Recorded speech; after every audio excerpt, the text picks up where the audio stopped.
আসসালামু আলাইকুম। আমি এখন যে জায়গায় দাঁড়ায় আছি এটা হলো লাকড়িপাড়া, মিরপুর ইউনিয়ন লাকড়িপাড়া গ্রাম। দেখেন এখানে আমাদের রাস্তাগুলা দেখেন যে সময় বৃষ্টি চলে আসে, এখানে আমরা রাস্তায় দিয়ে কোনো চলাচল করতে পারে না জনগণ। কিন্তু এখানে যে সময় বৃষ্টি পড়ে এ সময় জনগণে দেখেন জুতা কিন্তু কাদলিয়ে চলাচল করতে হয়।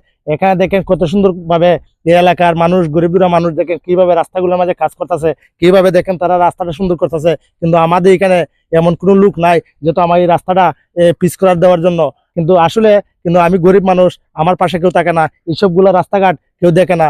দেখে অন্যতা যদি এই রাস্তাগুলো দেখেন আর যদি এই ভিডিওটা কেউ ভালো লাগে থাকে তাহলে অন্যজনরা দেখে বেশ সুযোগ করে দেবেন। আর আমি নতুন সরকারকে বলতাম যেহেতু আমাদের এখানে অনেক গরিব দুঃখী মানুষ আছেন, তারা পাশে থাকবেন যেহেতু এই আমাদের এখানে যাওয়ার একটা রাস্তাটা পিচ করা দেওয়ার একটা ব্যবস্থা করে দিবেন। ধন্যবাদ। আমার ভিডিওটা ভালো লাগলে বেশি বেশি করে শেয়ার করে দিবেন। আমি গরিব মানুষ, পাশে থাকবেন। আসসালামু আলাইকুম।